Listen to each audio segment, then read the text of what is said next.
What's up, everybody? It's Tuesday. I know it. We done blew through Monday, blew through a good weekend, headed to hump day, and today's a long day for me and the crew. We run a 2-hour live this morning, and then we got an hour and a half live tonight. And also, Jury has a live tonight. And so we're going to be on screen all day today, pretty much. And no, Jerry doesn't have a live tonight. No, Texas I got family meeting. camping. Texas family's got tonight. Night off. Well, we get Jury's night off. We still got my show to do.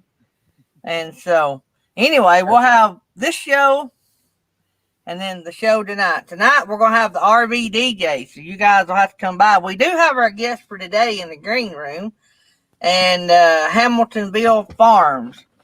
So that's going to be awesome. By the way, they just flipped 80,000 subscribers sometime between yesterday and today. So wow. They're rocking. They're killing it over there. And so we're going to have fun talking to them. We have a lot in common, heavy equipment people, and I grew up on heavy equipment. So that's going to be fun. A little bit different than what we're used to, but we're trying to bring different channels in here and talk about different things. And we're branching out.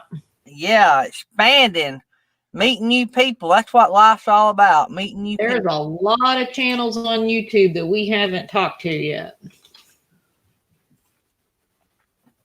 Everybody got your coffee going and your chocolate milk for some of you guys. So let's see who's in the house. Nettie's on the road and their internet's not great. So Nettie may pop in and out of the chat, but she's not going to be on the screen with her. And for some reason, my camera's too high or I'm getting too close to the screen. Happy Place Camping, of course, is here. RV Weekends is in the house. By the way, we'll be dropping the link for RV Weekends. If you want to help RV Weekends out with what she's going through right now, there'll be a link. It'll drop about every, I think, 5 or 6 minutes. So y'all click on that link. That'll go directly to her. And if you want to know more about what I'm talking about, go to RV Weekends. They're her Wednesday live, her last Wednesday live, I think it was. And she'll tell you a little bit about what's going on there. So, Bob's Adventures in the house, one of our newest channel members. Appreciate him. Also, Bob's Adventure sponsored our Epidemic music that you hear when we come on and go off. That actually costs money. It costs about $15 a month. We use that music in our videos when we put videos out. Hopefully, we'll get some new videos out before too long. I need to do a bunch before we start packing. Artist on the Road is here, coffee in hand and ready to go. Stuck at work. Oh, no. Jury Holly's in the house. Johnny's Journey's here. Speaking of having to catch up, I got to go catch up on Johnny's Journey. I've not seen the solar. And then I think she put another one out a day or two ago about plumbing, maybe. I got to go over there and check that out. I'm behind. I'm going to tell y'all, I've had a lot going on, and Felix and Jury can tell you all about it. They'll start texting, and I won't respond for an hour, and they'll have forgot what they were even texting about. No, I'm just kidding. It ain't been that bad, but it's been pretty bad. I wait about an hour and then I'm like, did you see my text? Hello? I give some these little bitmojis that say, hello. Well, it's been crazy. Yesterday, we were doing vinyl. So we own another business. It don't hardly pay all of our bills. Well, it's not even close, but we're still, it's doing good as far as what it is. My wife's sending me text. So we had to work some of our vinyl stores yesterday, so I was busy doing that. And that's not hard work. It's just real easy. It's like, I don't know, it's like passing bread from one person to another. It's not heavy, it's not hard.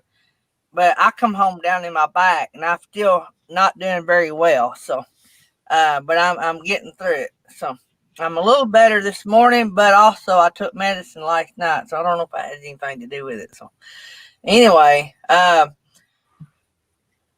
Meemaw's Matters is in the house. Camping Therapy's here. Shanna Craft is here. Hey, Shanna.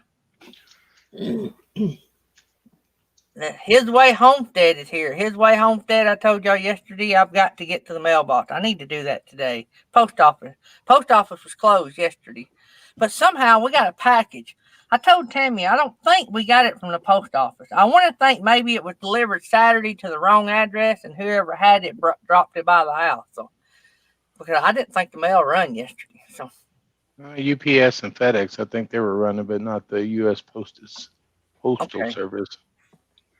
So let's go on down. Make sure I get everybody.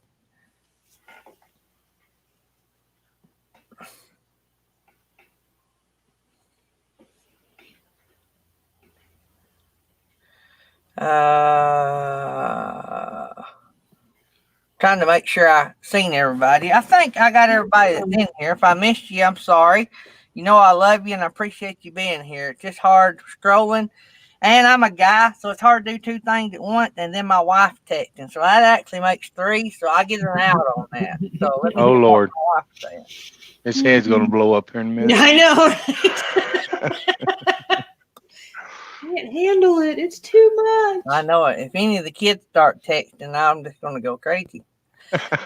You just quit looking at the phone. Good news, our camping therapy. Good news. It helps if you're going to drink coffee out of a Yeti to open the top first. That does help. But if you want it to stay hot, keep it closed. Close it. Yeah. All right. I think I went over that. Anything I need to go over? Oh, 10%. The 10% ran out last night, right? Tonight, 11:59 p.m. Pacific time. You can save 10% until 11:59 p.m. Pacific time tonight on your entire Teespring purchase. Yeah. That's everything. Mugs, pillows, shirts, hoodies, doesn't matter what it is. You use the code HARVEST10, all one word, at the checkout where it asks you to enter a promotional code. You put in HARVEST10, all capital letters, all one word, and you save 10% on your entire order. It's a great time to stock up on morning crew gear. Show off your love for all of us yahoos. Also, I think that'll work for our members as well. So our membership. Yes, it'll work for any come off Teespring. Teespring. Yep. So if you haven't got your member shirt and you want your member's shirt, you can do it there too. Yep. And if you're a member and you need that code, just scroll down your membership tab and it's on there a couple of times. There'll be a link. Yeah, So it's a link, not a code. Yeah, only members have access. But now let me just explain something. We've had a few questions about that. The number 10, his way. It's the first one. Harvest10. Yeah. So if you are a member, say like for instance, Felix is a member. Well, if she wants a member shirt, which are really cool, if she wants one of those shirts and she wants what's his name to have one too, they both can get one. It's not a one member. It's like your house. So, and we don't care. We're not making anything off of it. We just want to limit that to our members. So we consider it household. So, and Nettie has a store. Yep. She's and got a lot of stuff in her store. So you can go check out Nettie's store. Her link is in her About page on her YouTube channel. And we have a store. Happy Place Camping has a store. And you can use that code in any of our stores. Go fill up your cart, buy some stuff. Jerry Holly does not have a store. Well, Jerry Holly has leased some land in Bel Air, but he hasn't got the door. He wanted a brick and mortar store, and so he didn't want to go the cheap route of online sales. So he leased some space in Bel Air. Okay, now the truth is, I don't even know how to set up a store. So let's build one. And Felix did give me some emojis for my members, though. I appreciate that. They look really good. I just got to figure out how to get those over. All right. I'm learning. I think we got all that done. Anything you want to know about the show, either me and Tammy, as far as how to contact us, or anything about the show, go to the About page. That everything that we do social media wise or anything is on the about page. The membership tab, it's $4.99 a month. We get about $3 of that. You get a little bit behind the scenes of the crew and my family that we don't share on YouTube. That's what you get. You get perks like members only t-shirts. You have to buy them, but we sell them at 42 cents over cost. That's a Teespring thing. We can't sell them at cost. But anyway, you get that kind of perks. So, and all that's over there. I'm not gonna go into that. We're gonna get Actually, I think I actually received someone's order because I got my membership shirt and I had a 2XL and a small. I didn't order a small. I can't wear a small. I can wear a small, but it looks really funny on me. I'm not sure. I'm not sure. It looks like a crop top, you know. Like, I might wear it if I ever get around Felix again. But. Next time you go to the beach. Yeah. Next time you go swimming, wear that one. But yeah, I don't know how I got a small, but I got a small one. So if anybody's missing a small shirt, members, I got it. Well, did you ever get the order that you ordered from my store? Yeah, I got it. Yeah. Oh, okay. Okay. Yeah, finally, yeah. Good. It took a while. I was starting to get really concerned about that. Yeah. Okay, so All right. we have a guest. Yeah, Gary. we do. Hang on here. We have a guest waiting He in got the another. He got another text coming in. Oh yeah, this is the other boss. Uh-oh. Oh, good deal. Back of Beyond. Nettie was texting me, telling me we got some new people in the chat. Yeah. Yeah, So I already said hey to him. Yeah, I said hi to him. And welcomed him to the chat. I can't ignore Nettie's text though. That's like that's not going to get it done. All right, so let's get our guest up here, and we're going to have fun with them as well, with him as well. And let me look over and make sure I'm not missing anything. I don't think I am. All right, let's get Wild Man up here and see what kind of trouble we can get into. What about it, man? How about you, man? Y'all doing all right? We're here. I like a man with an accent. Where'd you say you're from now? 'Cause I'm originally from North Carolina. Okay, because you said you're living in where? We live in Florida now. That's not a Florida accent. I've been to Florida. Yeah. So, Oh wow! Yeah. So what's your name? so I'm Hank Hamilton, and we operate Hamiltonville Farm. We actually are a small flower farm. We started out as a hobby farm. Just we got 75 acres down here, and started out as a hobby farm. And then we started having these conversations about, hey, we got to do something to get the property to give back to us, basically. And so my wife had this great idea of starting a flower farm. And so now we sell specialty cut flowers kissed by the Florida sun. There you go. Gotcha. Well, that's a way to go. What a sales pitch there. Yeah. So we wholesale long stem flowers, zinnias, dahlias, snapdragons, bells of Ireland, stuff like that. Sunflowers do really well for us, and that's what we do to produce a little bit of extra income for I'm a retired Air Force guy, and so this is just kind of a side hustle for us. Side hustle. Thanks for your service, by the way. Yes. Thank you. Oh yeah, absolutely. We got some friends, Crew Duo. They're in the flower business. They're out in Arkansas. All right on. Yeah, It's definitely this was our first year, and so we learned a lot, and then we feel we are better prepared for next year. With the growing season, we've already started for our growing season next year. So, do y'all cut them, wrap them, have them ready to go in the store? Yeah. Well, we do that, but like I said, we wholesale. So, we go to Florists and they say, hey, I need 50 sunflowers, 50 zinnias, 50 dahlias, and then we'll just bundle them up. And we usually cut them as long as we can cut them 3 feet or so, and for sunflowers, and then depending on the length of the flower for the other types. But because the florist, they can cut them down as much as they want to fit the vases or the arrangements that they're going to use. So we try to make them as long as possible, and that way the florist has the flexibility to do whatever they want to with them. Yeah. So y'all sell direct then. Y'all sell direct to the florist. Y'all don't have a Okay. middleman. No, that's right. Yeah. So, and we've got 5 or 6 florists we provide for here in the Panhandle. Wow. That's Yeah. pretty good start right there. Yeah, we've been very blessed. The Lord's been good to us. Sound like a winner. So you guys have all kind of fun on your channel from what I hear. I'm new to your channel. Like I glanced at your page yesterday. So I'm Right. new. I didn't know about your channel. And so I seen a lot of heavy equipment on there and I'm thinking we're gonna rock with this channel. So we're really a tractor channel. Branson Tractors.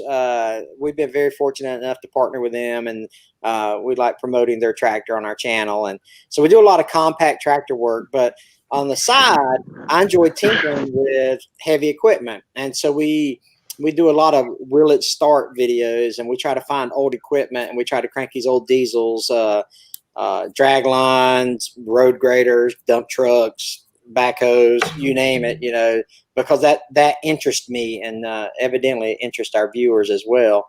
And so we go out looking for these things to try to crank them up, and sometimes we do, sometimes we don't. The title of our videos are a lot of will it start? Well, sometimes they do, sometimes they don't. Yeah.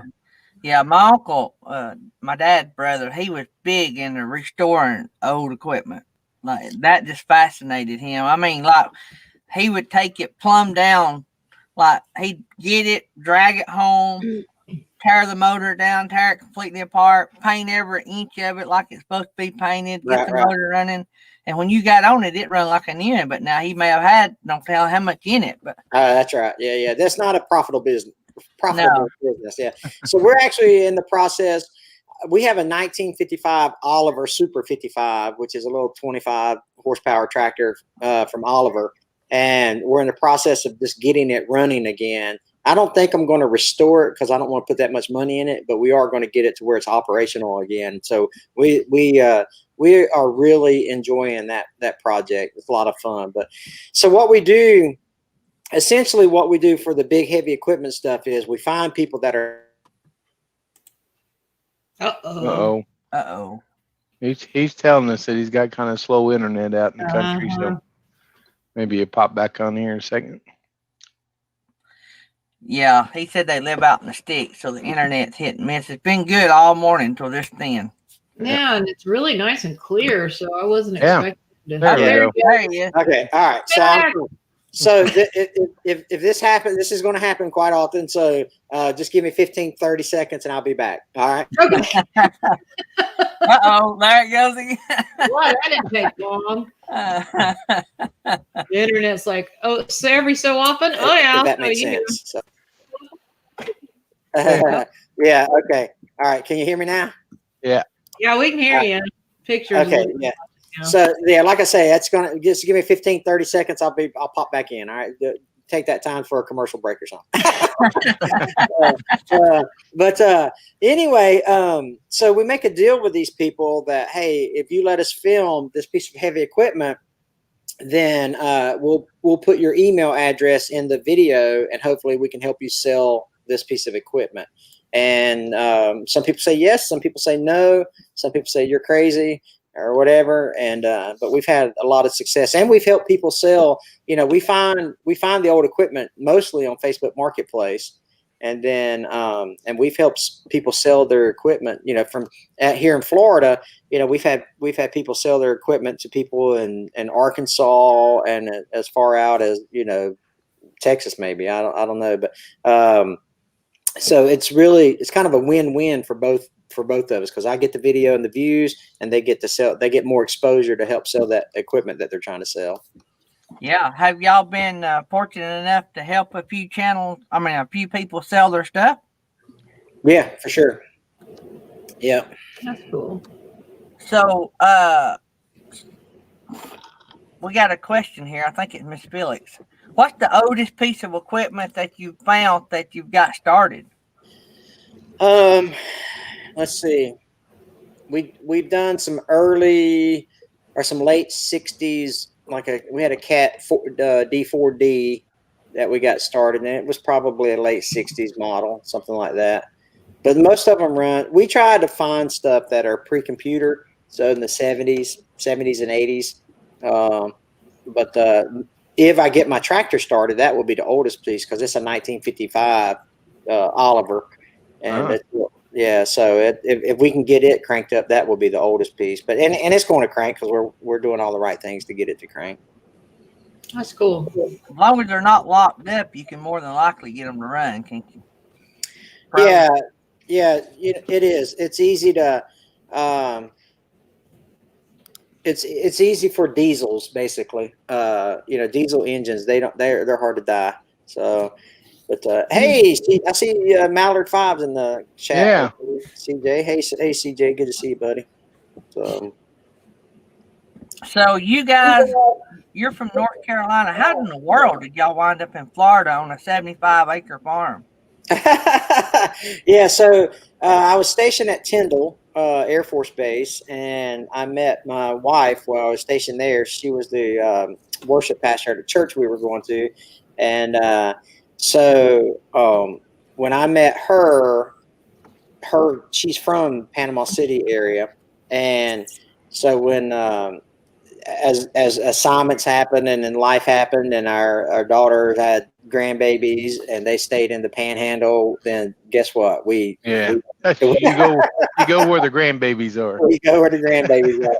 So, and it's pretty funny because we have a guest house on the property where we live in this. We converted this old hay barn, so it was a hay barn and then a house. Well, now that house is our guest house and the hay barn is our house. And so my daughter and son-in-law are actually building a house, so they're living in the guest house. I know it's kind of confusing, but keep with me here for a minute, Yeah. But anyway, so our grandbabies, they're 12-year-old little twins, and so we get to spend every day with them until their house is built. I'm gonna be really sad when they yes, you will. Yeah, they'll be moving out here probably right before Thanksgiving. Their house should be done, but I mean they're only 30 minutes away, so with it's, at some days I want to say get out of here, and some days I'm like, man, I hope you never leave. So, what led y'all to buying that's a big purchase, 75 acres. What were y'all thinking when you decided to buy the 70? Was it already a working farm or? No, it was abandoned for 8 years. The person who owned this before us, he was an older gentleman. He died back in, I think it was 2007, 2008, and we purchased it in 2016. But how it all came about was we lived on the beach in the Panhandle near Destin. Poor thing. Oh, yeah. wow. Yeah, we hate that for you. Yeah, no, it was horrible. All that sand, all that sun, all that surf. God, I don't know how you guys live with it. Yeah. So Destin is a beautiful, beautiful place. It really is. I've vacationed a lot in Destin. Yeah. And so we lived there, and it was, I mean, like literally we would ride our bikes down to the beach and do, sunset dinners and things like that every day. However, Destin swells from about 10,000 people to 250,000 people in the summers. And I just couldn't handle the traffic and it's funny because as a YouTuber, you think you'd be an extrovert and all this stuff. And I love people. I love hanging out with people, but I'd rather just be me and my wife and my family right here in our little piece of the world, And so I told my wife Gina, I was like, we gotta find us a place that's out in the middle of the sticks because I can't handle this traffic every day. And because if the geography of the Panhandle is you have the Gulf on the bottom, and then across our area you basically have a huge bay, and so you have this little strip of land that cuts through in between the bay and the Gulf. And there's no back roads, so you can't get out of the traffic. And so if you wanted to go anywhere, it was just stoplight after stoplight after stoplight after stoplight, and it was incredible. And I was like, I love this place, but I don't want to live here anymore. And so we actually moved up. We're only 38 miles from the water from where we're at now. And so I can just jump on a 4-lane road and get down. We actually go to church on the beach every Sunday. So if I want my beach fix, we just hang out after church. That's awesome. That is awesome. So what ideas did y'all have for this place when you just? By the way, I think it's cool that you married a worship leader. Yeah. So, let me. What church do you guys go to? So we go to Destiny Worship Center. And highly recommend it if you're vacationing down here in Panama City, Destin, Fort Walton Beach area. Wonderful church, wonderful people. We have 5 campuses, and evidently I've got a spot on my hand. Yeah. I was using a Sharpie last night, and I evidently didn't get that off.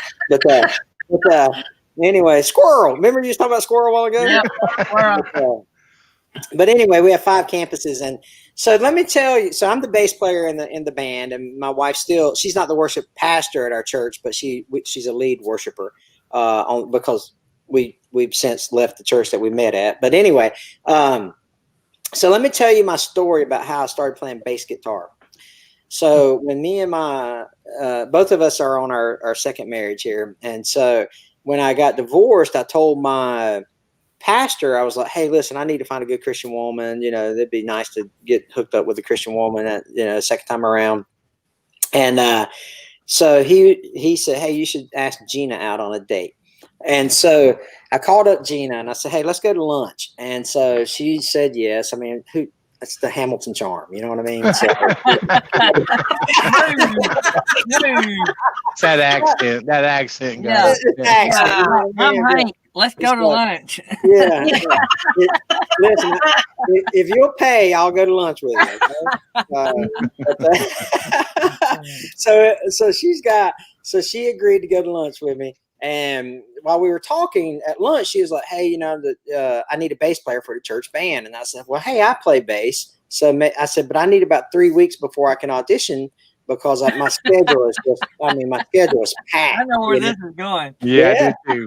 Yeah. You didn't even know what bass guitar was at the time, right? So as soon as she left, I called my brother on the phone and I said, dude, go to the store, buy a bass guitar and an instructional DVD. We didn't have YouTube back then, So I was like, buy an instructional DVD, man. I've got 3 weeks to learn how to play this thing. Wow. And but I've been playing ever since. She's been I've been right behind her ever since. So it's it was quite funny. But no, she's got a killer voice. She's been she's put out albums and she's toured with some pretty big names, and so it's she's just an incredible talent.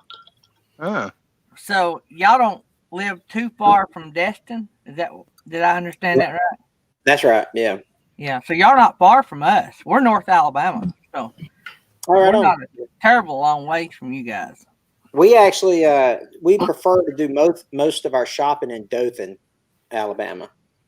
So yeah, I know where Dothan is. My sister and them lived in and around Dothan for a while. Yeah.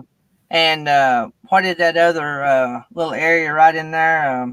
There's Hartford and Enterprise and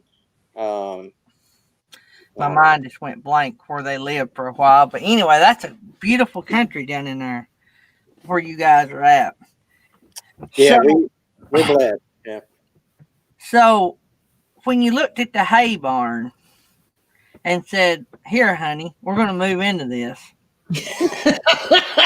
So it was actually the other way around. Yeah. So, if you want to check out our house, where our Instagram account is Hamiltonville Farm, and it's got all the pictures in it and all this stuff. And there's, we essentially took this hay barn. There's no drywall in my house at all. It's all shiplap. It's a beautiful home. It really is. But it's beautiful because Gina designed it that way. And and basically I just tell the hammers like, okay, and put this here, yes, ma'am. And so it was. I followed orders is what I did. You're going to stay married a long time. You keep that possible. So we wrote a book. I'm a published author, by the way. I wrote a book called Faith, Finances, and Friendship, and it talked about things you should talk about, before you get married. To be honest with you, but wait a minute, stop right there. Where's your book available? Well, it's on Amazon, but we were published by a Christian Faith Publishing Company. And it's been a couple years, so I don't know if it's still on Amazon or not, to be honest with you. So yeah, it may be, it may not be. I don't know. I haven't looked. So y'all will have to go to his about page and email him and ask him where y'all can get it if you can't find it on Amazon. Now, what was the name of that book again? Faith, Finances, and Friendship. And it was based on a bunch of conversations because when like I said, me and Gina, this is our second go round, and so we had a lot of conversations about, hey, we don't want to be a statistic, because as a second marriage here. And so we just really focused on what makes a successful marriage. And we figured out it was faith, finances, and friendship. And, You bet. So that's the premise of the book. But now you need to do a part 2 of that. So we were going to do at the same title, then down at the bottom, have and yes, ma'am. Yeah. So as we were building the house or remodeling, renovating the barn, we was joking around about we were going to make another book called "We Made It," and as in our marriage survived and we made the refurbished home there. But or you can name the second book "Yes, Ma'am," and then down at the bottom put part 2 of the first book. Yes, ma'am. We lost him again. I'm hung up. You had a question. I'm back. Matters back. I'm back. All right, so we got a question. I don't know if you guys done any RVing or have thinking about doing any RVing, but there's a thing called Harvest Host. You can be a Harvest Host location, and that brings in a lot of people to your area. Have you guys considered that? So it's funny you should say that, because we just found out about that probably a month ago, maybe a month and a half ago. And so my wife has talked about it. We had a bumper pool RV camper for 10 years probably. And then when we bought this property, we actually sold it when we bought this property. And because we pulled it around to like a hunting lease we were on, and then a couple of places here and there. But we really love that camping lifestyle. And we actually have a big fifth wheel parked on our property now. Some friends of ours keep their fifth wheel on our property. But no, to answer the question, yes and no. We've only heard about it about a month ago, and so we haven't really kind of researched it whether or not. But on a quick glance, we were like, "Oh, that sounds pretty cool. It's something we might be interested in." So we definitely need to dive into that a little bit more. Yeah, people buy your flowers while they're there. Yeah, you can have your own. And you don't have to set up anything for it, really, because, I mean, most of the Harvest Hosts, there's no electric or anything offered. I mean, the people have to be fully self-contained. So, I mean, that's a pretty easy way. Now, what you get paid to do all that, would it be worth it? I don't know. Yeah, we'd have to look at that part. You can't eat guests. Right. Well, Homestead says the book's still available on Amazon. So Yeah, it's still available. We'll find that. We'll try to find that link. Or somebody can put the link. Mel Nettie already did it. What? I think she put the Instagram in there for him. So yeah, I put the Instagram in, and then Nettie. Oh no, then Nettie put in the Instagram. Okay, so we have the Instagram in there twice. Yeah, we'll find it. Artist on the Road says it's still his way Homestead is still on the Amazon $7.53 for the paperback. So it's still out there. We're gonna try to sell some books for you, make you some money. You know? Yeah, we appreciate that. So buy you some more coffee instead of Mountain Dew. That's right. That's right. I'll tell you my Mountain Dew story. So I had, back when I was running, me and Tammy, I had gotten off all sugar pretty much. Gotten on a good clean diet, was running, which I need to be on now. I'm about 40 pounds heavier than I was 4 years ago. Anyway, last week. And anyway, I've gotten pretty clean, and as far as eating and drinking, and I have a bad back. In other words, it goes bad quick. And I was doing better with my running, but occasionally still I'd have some issues. So they put me in an outpatient thing and was going to give me those shots, them epidural shots.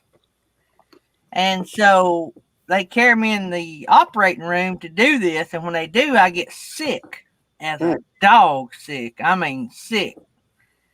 And I'd been in an operating room before, but I was always asleep, right?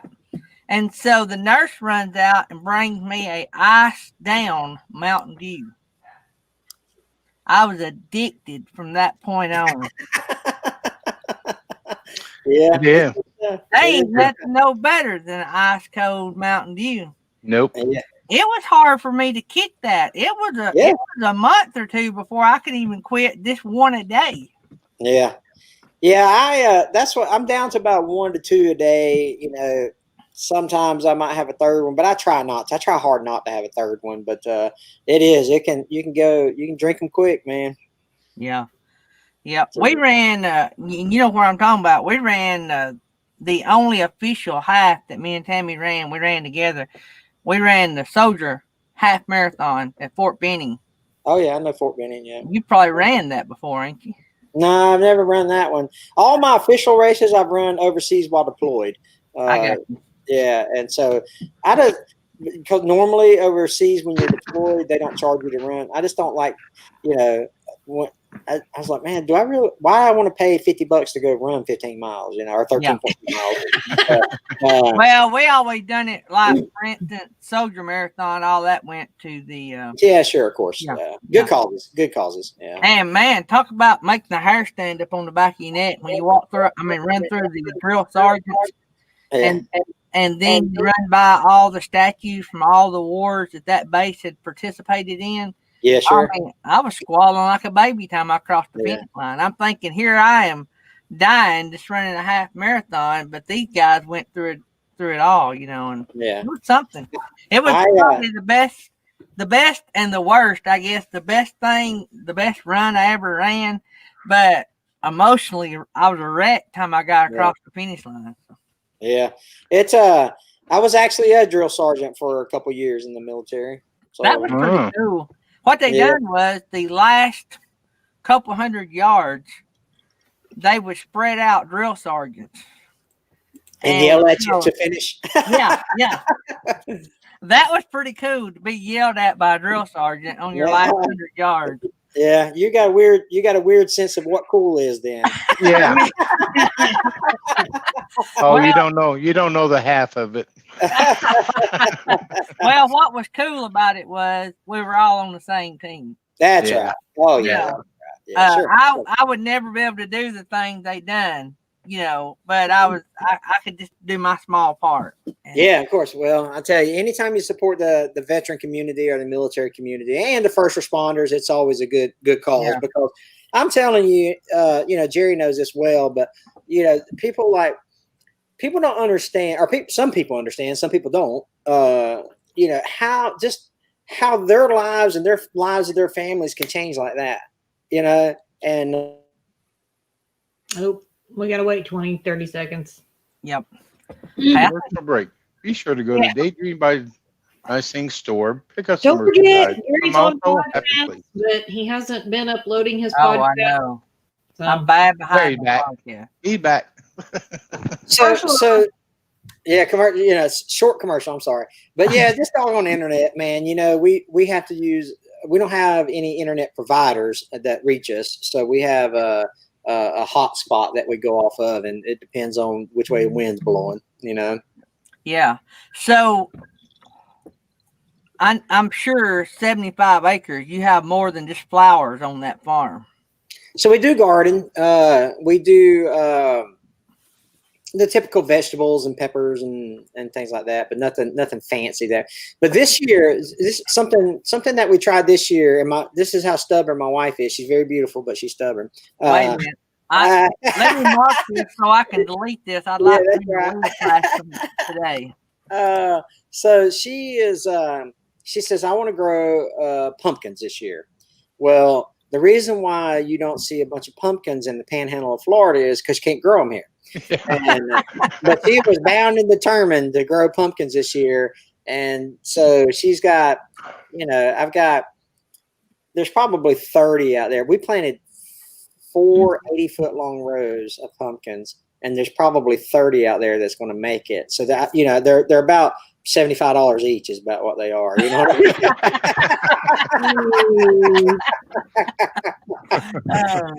But we learned our lesson this year because we were hoping that we could have some type of fall activity where we could draw in the public to purchase pumpkins and sunflowers and things like that. And the pumpkins just didn't do well. So grow corn and sell the stalks.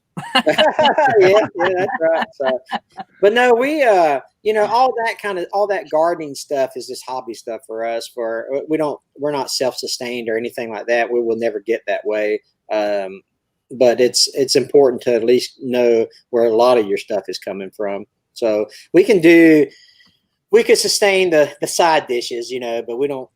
My wife don't have. We have chickens and pigs and bunnies and cats and dogs, and is that it? That might be it. But we're eventually and grandbabies. But we want to add some goats. But we only have pets. We don't have. Yeah, I was going to say they sound all like pets. Yeah. So we do because we had this discussion about. I thought, listen. If we're going to get animals, they have to give back to us. So we got 31 chickens. And so that's plenty because they. Okay. While we paused, Nettie did drop the link for his book. It's in the chat. So if anybody's interested in that link. Yeah, good deal. So this is a pretty cool interview right here. Yeah, it is. It's an interesting story. Can you imagine camping as a harvest host guest on his farm? It'd be hilarious. Yeah. There he is. He's I back. wouldn't plan on picking any pumpkins though while I was there. I don't know. $75 pumpkin. That. Yeah, that's right. Sorry again. No, don't worry about it. Yeah. But so anyway, but yeah, we want to get. We don't have. All we have is pets. Is basically what we're doing is. But so we got these pigs because I told her. I said, listen, Gino, we can have 15 pigs if you want, as long as we can, take them to the freezer camp here when they get ready. We're not doing that at all. And I was like, well, then we're not. So I've got 2 pot-belly pigs that are just eat. All they do is just cost me money, basically. So have you thought about maybe investing in like alpacas or anything like that? So the most exotic animal, I guess you would say, that I would like to have would be peacocks. Yeah. I would like to have a couple peacocks, but because I don't have any neighbors to worry about, because I heard they were loud and I heard that they were, you scratch your cars up and all that stuff. But I'd like to. We've got some friends at Hidden Oaks Homestead that's a couple hours, like 2 hours, hour and a half west of us, and they have several peacock baby. What's a baby peacock? I don't know, but so when they get older, maybe we'll look into getting some peacocks from them. I think that would be pretty cool to have a. Yeah. So y'all could have a petting zoo. Sounds like pretty much is what we got. Some petting zoo. You know what I mean? You can buy a $75 pumpkin and pet the pot-belly pigs. So, but I would like to get some goats because our property there's a lot of underbrush. I would love to set 10, 15 goats out there and just let them clear my land. Oh yeah. So would you milk the goats and do would you do anything like that? Make the homemade soap and all that stuff. Because. Yeah, for sure. If we got them, that's what I would like to do. One, I'd like to have them to clear because we've got a ton of underbrush that needs to be cleaned up, and so I would literally set them out there and just try to draw them back in at nighttime. But yeah, eventually we would go to goat's milk and something like that. But our problem is none of my acreage is fenced in, so. Once I get a fence or once I can afford fencing, then we'll start looking at adding different. Because right now, the fence that we have, we got a 6-foot fence around, probably a 1/4 acre around the garden, and that was already here when we moved in. And then we did the typical hog paneling, 4x8 sheets or whatever they are. This hog paneling, this stuff right here. Yeah. That's what I saw on your. That's what I like about your loft. Yeah, the pigs that we got I don't know, probably 100 by 100 spot for the pigs to be in, chickens to run around in. So no shortage on eggs, then, huh? No shortage on eggs, which is really cool because we eat eggs every day, and then but we also have plenty to give to people. We have our closest neighbor is a widow. And so we enjoy giving her, a dozen, and then we take a couple dozen to church, and Sundays. It's good to be a blessing to people like that. Yeah. So, what is new and up and coming for your channel or your farm? So we are That's a good question. Obviously we're trying to hit 100,000. That's our next milestone. We just went over 80,000. But as far as content goes, we're just staying the course because our recipe's working, so to speak. Our formula, our formula is working. Seems to be. We're very fortunate enough that people like our content, and the fact that I got Gina. We're both we're retired, so I can just stay at home and make videos basically. And Gina helps with the camera work, so it gives the viewer experience is a little different because we're not a selfie stick or a tripod or whatever.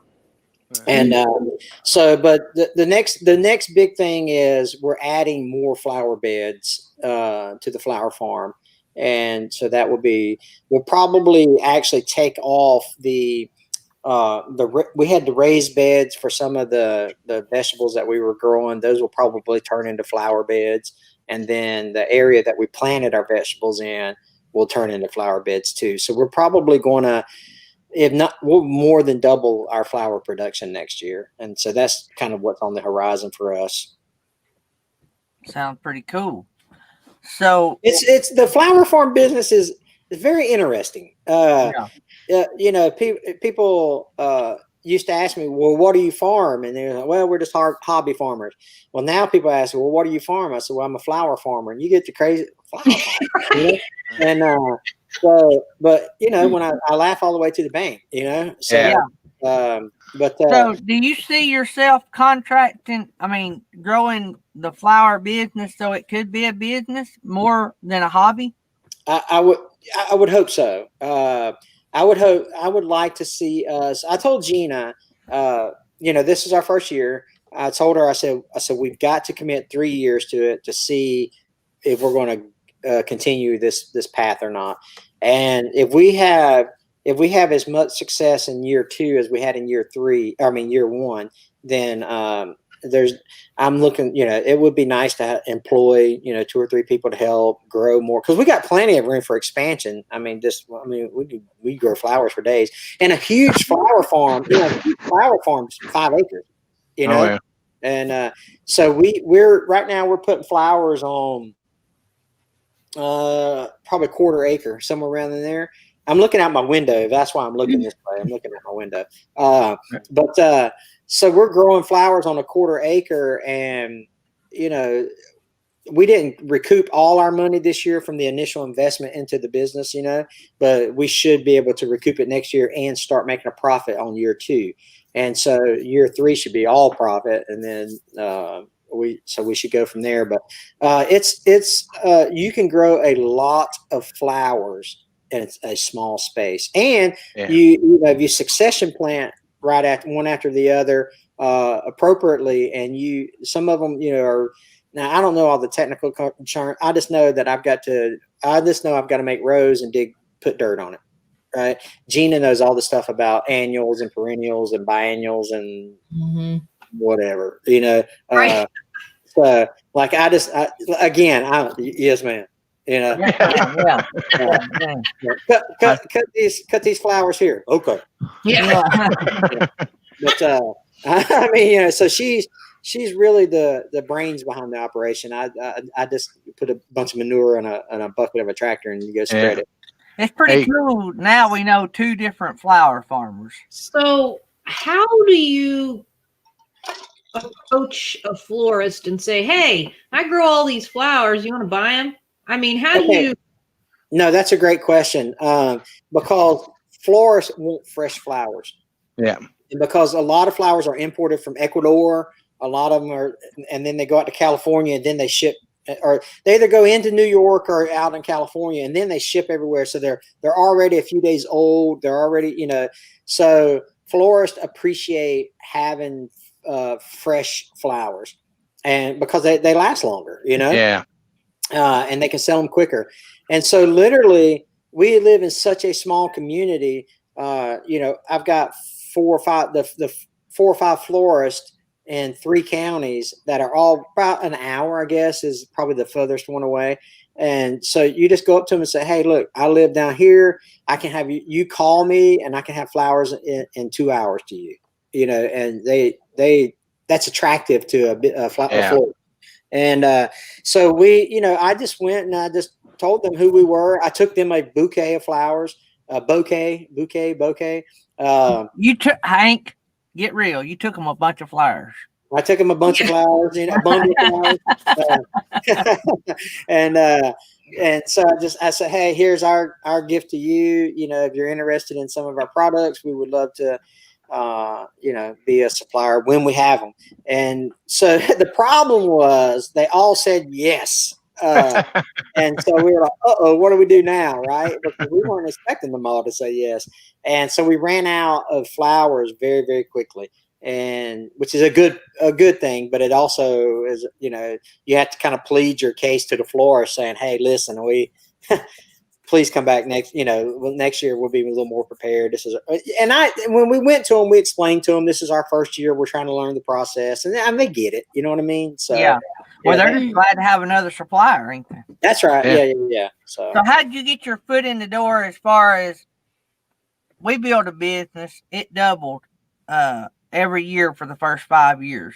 Yeah, good. And then it grew a little bit more over the next few years, and then it went the other direction. And now we're closed because of all this going on. But anyway, we got in because there was nobody doing exactly what we were doing, so we could name our price. Yeah, right. In your business, you're competing with big companies. So how did you know what was a competitive price for your product? So we had some good mentors. The process happened so fast. Literally, it's like the end of January, 1st of February. We were like, man, we would love to, we decided, hey, we're going to do a flower farm. We sat down, we talked about it, prayed about it. And we said, we're going to do a flower farm. That's what we're going to do. And so when Gina starts researching all this stuff, they found out that there was how to grow a flower farm class in our ag center extension office from a local flower farm. I say local, they're an hour west of us, or 45 minutes west of us. And so we was like, well, daggone, there's a class, right? So let's go take this class. And it was free. You just go, you show up, and the flower farmers gave us spiel about, and it's funny because we were the youngest people in there, right? I'll be 50 this year. And it was all these master gardeners that just love talking about flowers, basically, right? And but after the class, we went up to the people who presented the information, and we were like, hey, we're serious about starting this flower farm. How do we get resource? What do we need to do? We need mentors.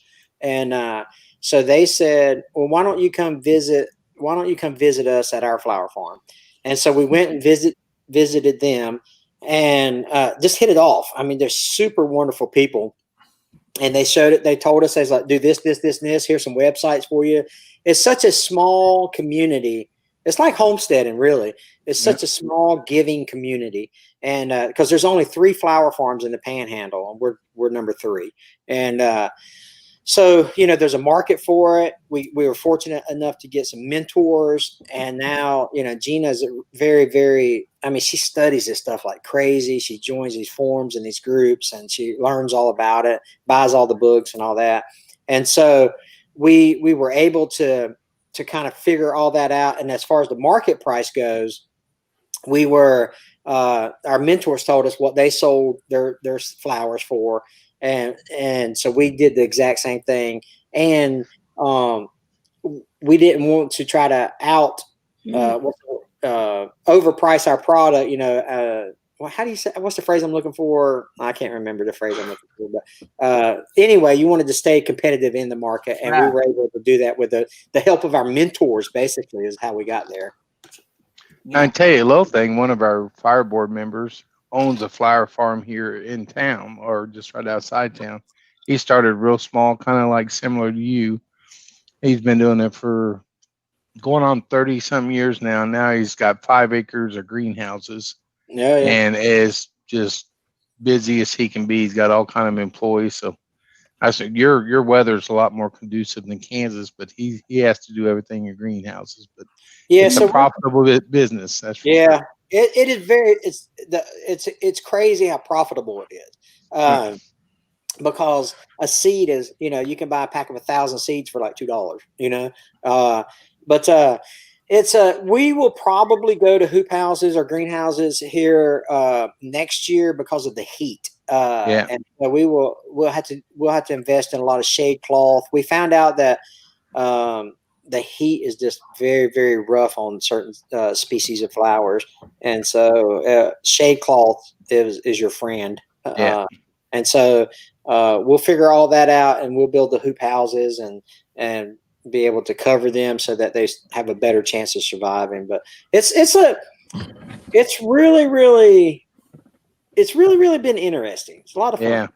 Is there any like specific like bugs or anything like that you've really got to, take measures to keep from destroying your crop?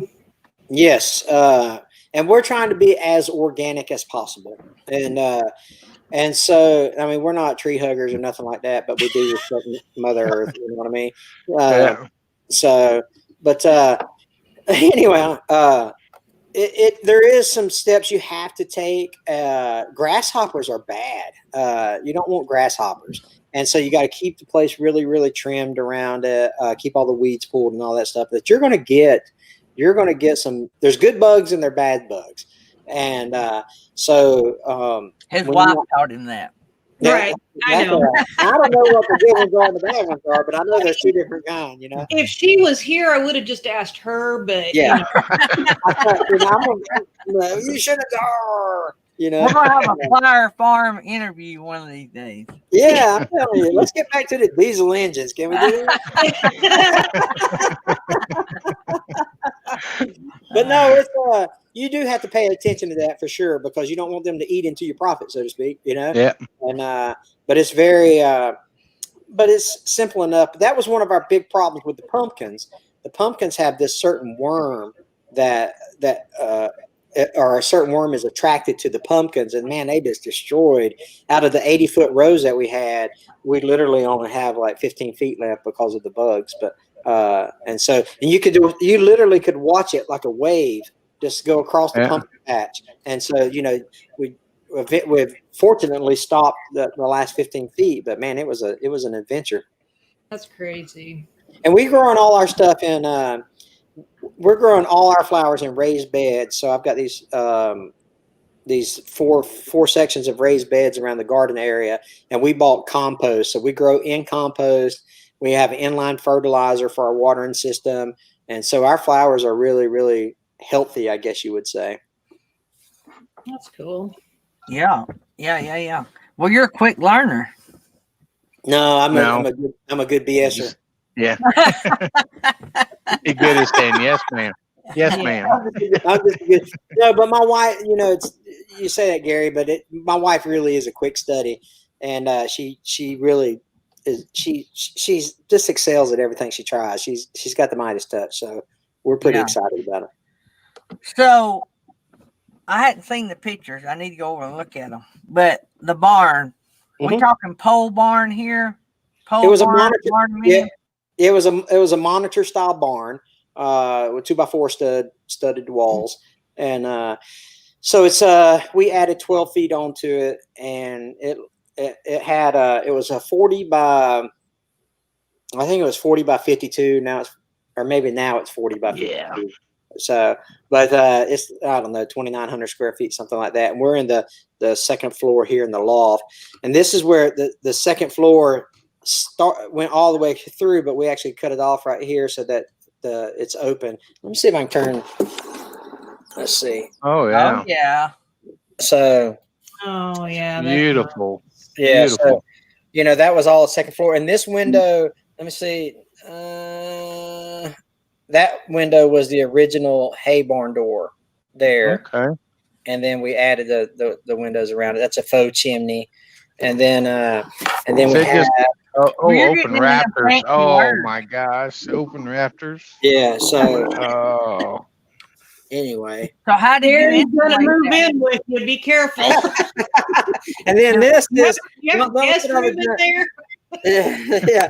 So but anyway, yeah, we very, Gina had this idea. She was like, when we moved in, like I said, the place was abandoned when we moved here. I mean, the grass was this high, And so she was like, "We're going to turn that barn into a house." I was like, "Huh?" And she was like, "We're going to turn that barn into a house." I said, "Okay." Yes, ma'am. Yes, ma'am. And so the guest house now, we moved into that. So there's 3 structures on the property. There's the house, the barn, and then a cottage. And so we moved into the house, remodeled the barn, and then our 95-year-old grandmother moved into the cottage. So we had all these 3 structures. And so after we had those 3 structures, we were working on the barn. We turned the cottage into the barn. And so now all our chickens and pigs and all that, the bunnies and all that, they live in the cottage. Our kids live in the guest house, and then we live in this house. And grandmother lived in the house with you. Yeah, so we added 12 feet onto the barn, and then built her kind of like a mother-in-law suite type deal. I got a question for you. In the Florida heat, I noticed you had open rafters. How do you cool that thing? Well, that's what I was asking. How did you insulate that? Okay, so if you look, there's the wall finish is the shiplap. That's shiplap there. Well, behind that is the foam board insulation. Okay. And then behind that's the roofing materials, then the shingles, and then purlins, and then the metal roof. And so and then you can see the air duct, the air duct there. So it surprisingly is very, very efficient. And we could have probably done a better job. Now me and Gina did everything except the HVAC and the plumbing. And that's the only thing we subbed out. And the HVAC, the zones, I wish he would have done the zones a little different, because it gets, the heat, it gets a little hotter in the back half of the house than it does in the front half of the house. But it's a very minor uncomfort. It's not bad, but you pay that much for it, you wish it was perfect. So, but no, that's beautiful. It. Yeah, it's we appreciate that. It's it was a lot of work. Yeah. Well, y'all should be able to stay married the rest of your life now. I hope so. You can make it to a barn remodel, yeah. Yeah, me and Tammy married and built our first house in the same year. We had a child, lived through the blizzard of '93, and built our second house all in the same year. Survived that. Yeah. So we got through that. We're good. Yeah, that's right. So we have a patio. Gary, area. share that screen. Share your screen down there. So is that the house? Yeah, that's your house. Oh my gosh. Okay. Yeah. So that's the outside. Now, then this would be that faux chimney area. Yeah, there's this work. We're hanging snowflakes for Christmas. Yeah. Yeah, I saw the Christmas tree. So how tall is your Christmas tree? Because it looks really tall. It really is tall. I don't know. It's probably 12, 14 feet. Oh gosh, yeah. So that gives you an idea of how large that space is in there. Very large and open. And the beam. Yeah. I just seen the beam. So that is that was off of old tobacco farm. And there's a river table I made. Yeah. I love that table. That's awesome. Yeah. I'm messing with epoxy right now. I like epoxy. These are all on his Instagram page. So if you guys want to see some pictures, there's a lot. Old stuff. That's old stuff, man. Come back up to the new stuff. Well, I was up at the top and all I saw was tractors. Oh, sorry. That's what he wants. Yeah, I went way down there, and actually, I saw that you hit 1,000 subscribers in August of last year. So you made 79,000 subscribers in just a little over a year. Crazy, huh? Because right there, that one right there, 1,000 subscribers. Oh no, April 10th. Sorry, April of 2019. So 79,000 subscribers though in just a little over a year. Yeah. That is crazy. Yeah. We used to do a lot of work with Mahindra, but we don't do them no more. See, and I actually Oh, so that's- seen oh, two. Now, so that's my. Okay, so Hamiltonville- should I go on hers then? Because I was Yeah, going to just- say I saw two of them. Yeah. Hamiltonville Farm is Gina's. Yeah, they have. Yeah, there it is. The second one. Yeah, those have all the good pictures on. Mine are all goofy. Mine are all goofy tractors. Yours were all tractors. Yeah. So, Oh, see, she's got all kinds of like yeah, we were decorative. just featured in the Barndominium Lifestyle magazine. That was pretty cool. That sink right there. Oh my gosh! Yeah, show me that kitchen. So that sink is a 1921 sink. There's our dining room. That's beautiful. Oh my gosh! Yeah. So that Yeah, is a yeah. 1921 sink, you said? Yeah, 1920. That thing weighs about 400 pounds. Wow. So, yeah. Darby's This getting a house drink. is awesome. Yeah, she is. Sorry. She's so loud when she drinks. That's all right. We got dogs. But no, we are very, there's some of our the start of our pumpkin stuff right there, the greenery. Sorry, I'm stuck on the kitchen here. Yeah, that's all right. Oh, man, that's Oh pretty. my gosh! Yeah. We built all that. You know, I Well, could do a see, you little. can come to Kansas and build another barndominium if you want Hey, to. listen. Oh, there's But- some of your flowers. Oh, I love Sunflowers. the flowers. Yeah. But seriously, it is beautiful, but God has blessed us beyond what we could ever hope or imagine, and Yeah. so really, it's pretty cool to see all these pretty pictures, but really it's all because of how the Lord has put things in our path, Wow. I love the barn. I even like the little front. Ooh, I love the white bedroom too. Yeah. Oh, Yeah. Oh, look at that! you guys did a really good job. This is really nice.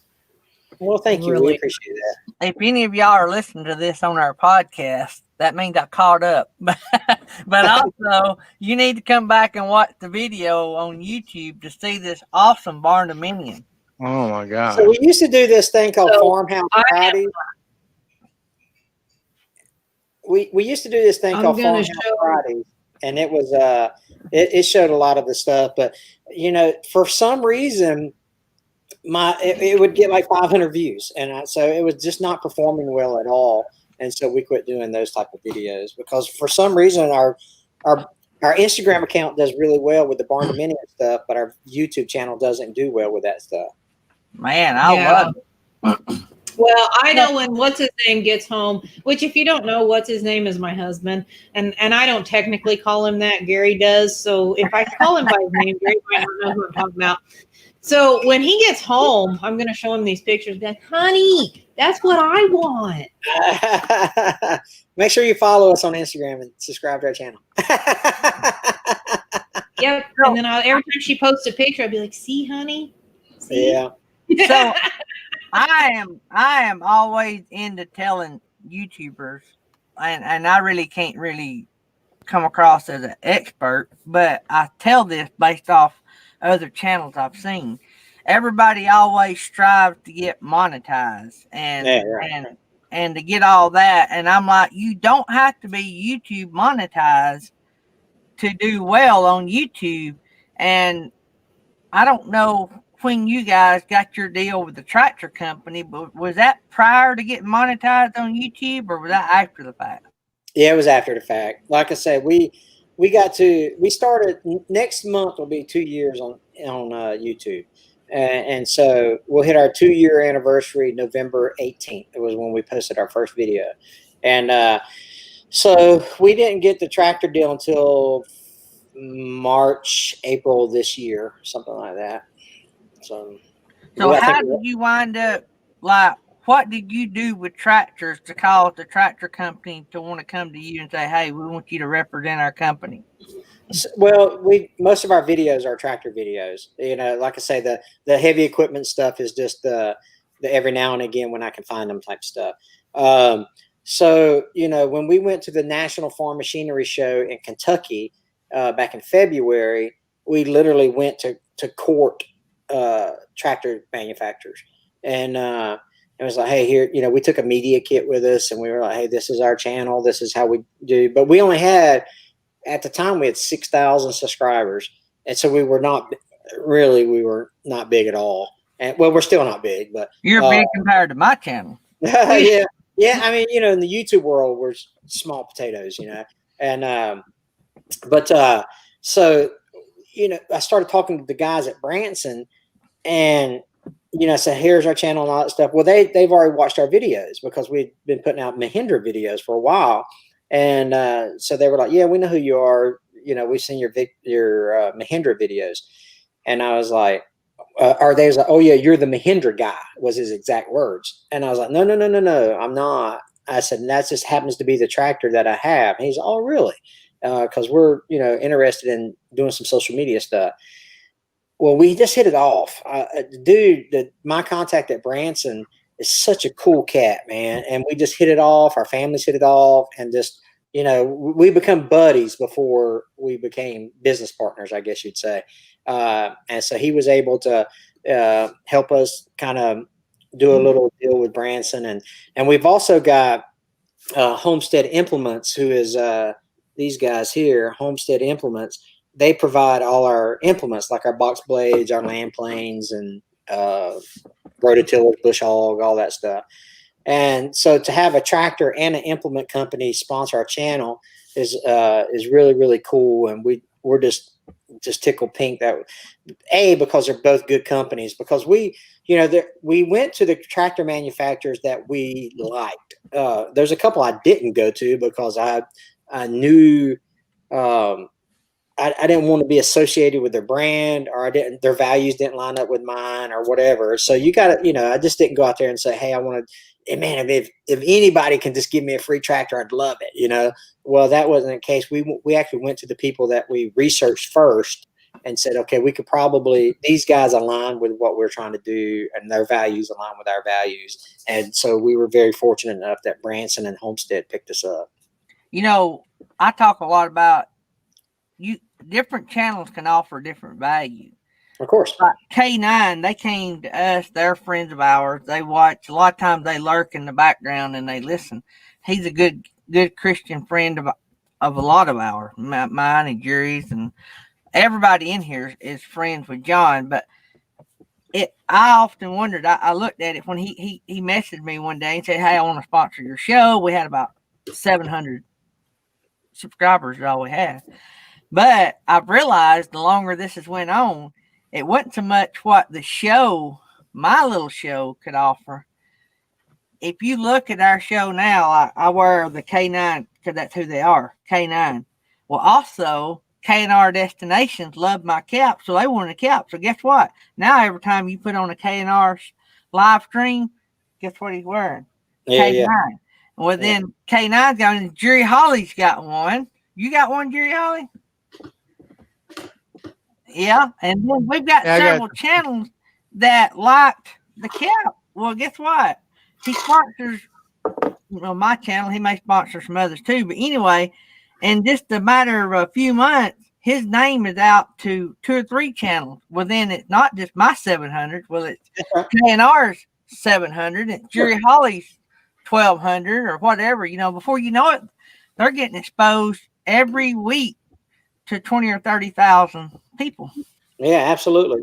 Yeah, absolutely. Yeah. We've done, so we've been doing Branson tractors for 5 months. Next month will be 6 months. And we've done over 1 million views for Branson tractors. And so that's 1 million set of eyes, that on that product, for a lot of minutes, as opposed to a 30-second ad on TV or radio. They're watching 6-7 minutes of this tractor in action, and they've done it over 1 million times on our channel. And so it's marketing.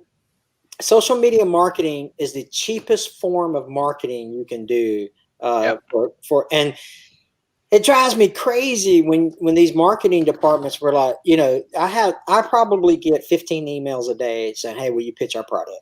And I turn down probably 15 a day. And, but these guys will be like, hey, we really want to. if I'm interested in a product, because a lot of times they'll get, hey, will you pitch this meat thermometer for me? What am I going to do? You know what I mean? Put it back in my tractor, put it We don't cook our pets. Yeah. I got this, it's just crazy how they, the things they want you to pitch. But anyway, but if there's something that comes along that I'm interested in, I'll take a look at the product and all that stuff. And then I say, well, okay, well, I'll do it for this amount of money. Oh, well, we just want to give you the product and have you review it. Well, listen, no, you have a marketing budget to pay to get your product out there. And so while I appreciate you offering me the free product, I can't eat it. I need to be compensated, because it takes time it takes time to produce a quality video that people are going to want to watch to try to influence them to purchase your product. Right. And so I don't get companies that just want to give you, I mean, I get it. They're just trying to get the free advertisement. Yeah. Right. I get it on their part, but and I have done that in the past, but I'm at the point now where my time is worth something. And well, too, you got to pick.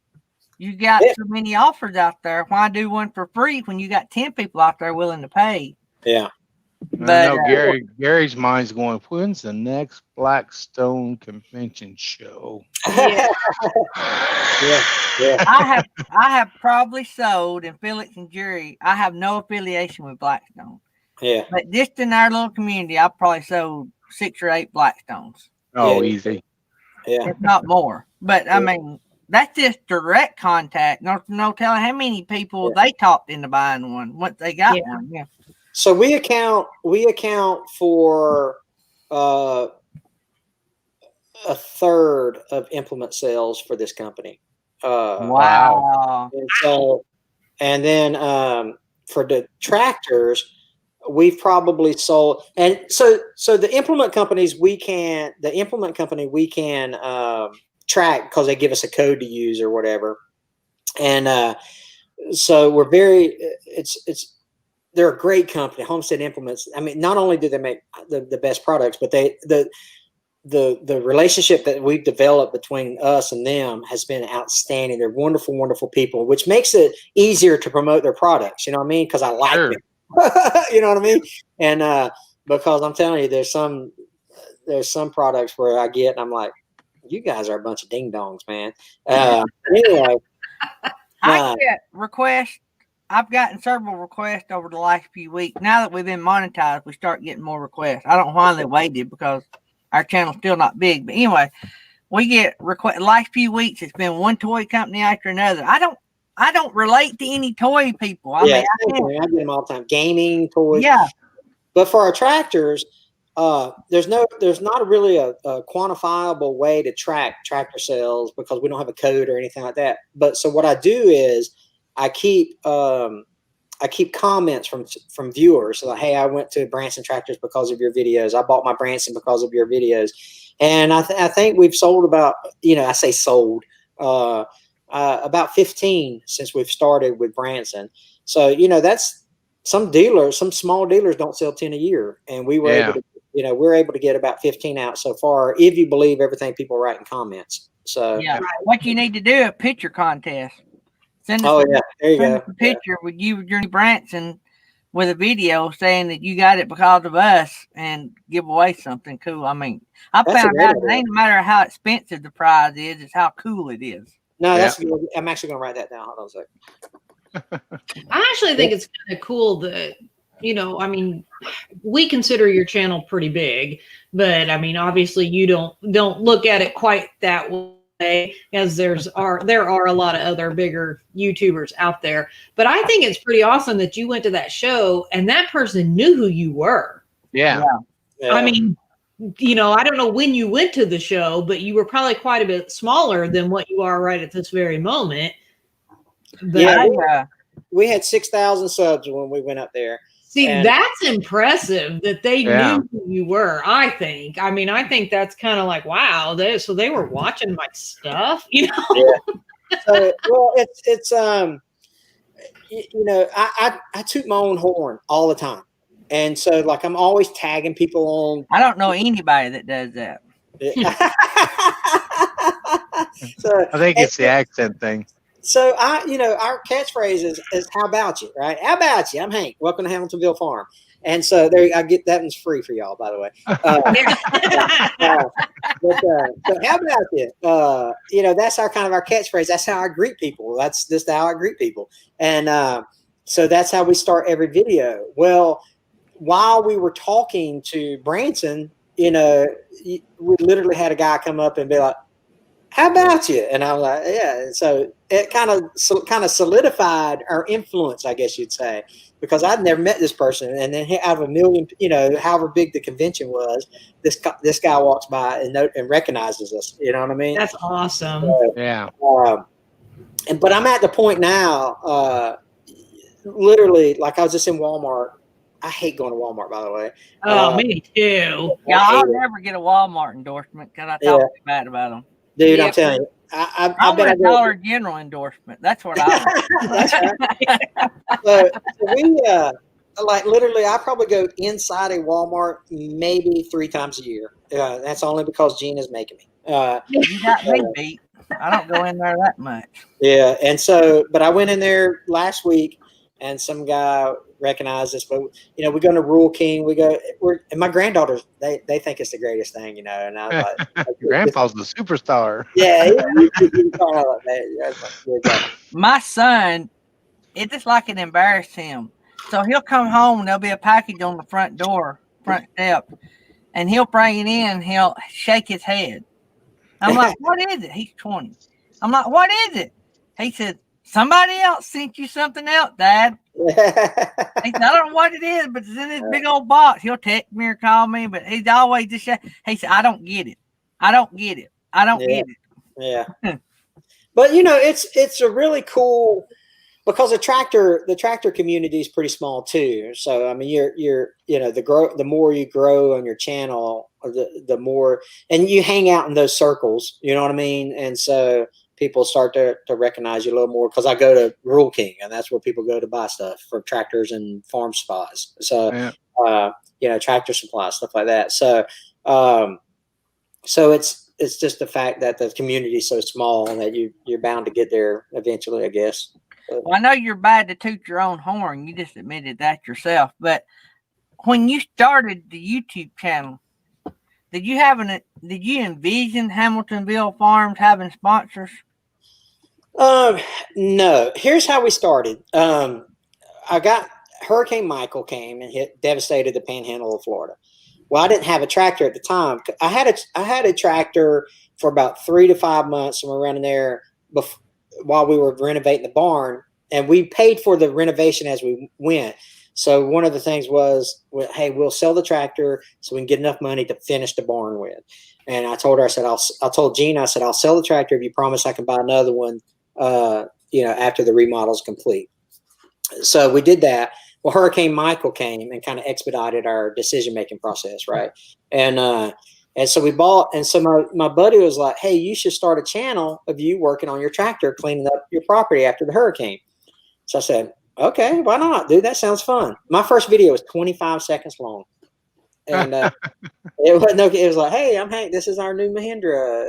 I hope you enjoy it." And it was like, "Hey, I'm Hank. This is it's horrible." Well, we were joking, we were joking around, and I was telling all my friends at church about it and stuff. And, like 3 days, I got like 150 subscribers or whatever. Yeah. And so I was like, there might be something to this, and so we made another one, and then we made another. And so we quickly, got up to the 500-600 subscriber mark. And, I was like, I probably need to study how to do this YouTube stuff if we're gonna, because I mean, we thought getting the 500-600 subscribers in a matter of weeks was pretty doggone awesome, and then I thought, oh, they actually pay you to make these videos? Oh, that's cool, And being a retired guy, I didn't have nothing else to do but make YouTube videos, and so I think we got monetized in April, so November. December, January, February, March, April. So 5 months, it took us so 200 subscribers a month, basically, for the first 5 months. And then after that, I was just pedal to the metal after that. So it was on like Donkey Kong. yeah. Yeah, I don't put out very many videos. Well, for one, we didn't get to go anywhere. We got an RV and like to travel, but didn't get to go anywhere. But this right here got me monetized, the morning show. And this started. Watch hours here. Do what? Tons of watch hours from these. Oh, yeah. Yeah. Well, we started the video raid live. Like we would go to say your channel. I wasn't doing live. It was video raids. And so I'd go to your channel and see a cool video. I'd do a video about seeing your video and about how cool it was. And I'd send people from my video to watch your channel. And then I got brave and decided to do live. So I changed it to Video Raid Live.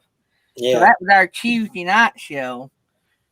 And then we just started hanging out when everything shut down in the mornings, all of us coffee drinkers. And then it started into now we have a Monday through Friday daytime show and a one Tuesday night show. So yeah.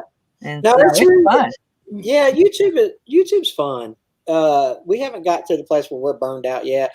And so I used to do 2 videos a week, and then I went to every third day. And then in October, I tried Monday through Friday. So I'm in that process now just to see how it's going to work on my analytics. But I study my analytics like crazy. I see, I look at my thumbnails to see what's working. I look at my retention rates to see what's working.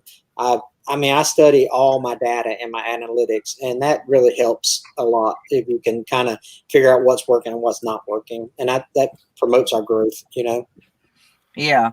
I tell you something that's been really weird, and I don't watch it a whole lot, like as far as the analytics, some of it I don't really understand, but we can have big super duper channels. I'm talking about mega channels on here. And then we can have channels that are, I wouldn't consider, are about our size, 1,200. And I can get more views sometimes with those 1,200 subscriber channels than I can with the mega channels. Yeah. That's weird. So, my assumption is it's all about promotion. Do you promote, like I shared right before I came on, I shared it on a couple of small YouTube groups that we're in, hey, if you want to come, if you're not doing nothing, come hang out with us for the next 2 hours. And I saw 2 names pop up in here, but so it's all about promotion, I would assume. Well, and that's the thing. I don't think some or a lot of the guests do share it. So thanks for that. We appreciate that. We would love for the guests to go share it on their Facebook or, their Twitter or whatever, but I don't think a lot of them do. So unfortunately, it's just us sharing out, which is only going to reach our limited audience that we have. I mean, we do always do the, mention the at whatever channel, but I mean, how far does YouTube let that go? We don't know. Yeah. And I think that may be why the little channels get more views because they promote it. Where a big channel, a lot of times it's like, well, I've got 100,000 subscribers. I ain't got time for that. I got 10 minutes to go sit down with Gary and Felix and Jerry and talk, and I'm done. Yeah. I mean, it's busy. I mean, it does take a lot of time, but again, I'm in a very fortunate situation where, I have 0 on my plate, so speaking of that, I'm not retired and I've got to go inspect a haunted house. So I better run. Okay. Yeah, they go and open up this weekend. So we got to go do the inspection and make sure everything's good. So good talking to you. It's really nice meeting you. Yeah, you too. We'll see you guys later. Take care. Right. So, so I love the fact that, we consider you quite a large channel. And I love the fact that you take time to come in here and really just kind of, chit chat with us. Sure. I mean, it's not like some kind of professional interview, obviously, but what do you mean? We think that's great. I mean, I do. I think it's great. I think it's awesome. And I always said, if for some crazy reason we ever got to be a huge channel, I'd still want to do stuff like that too. Yeah. I mean, I ain't too big for my britches, you know what I mean? So exactly. I'm just a dude that happens to be lucky enough to have 80,000 subscribers, So yeah.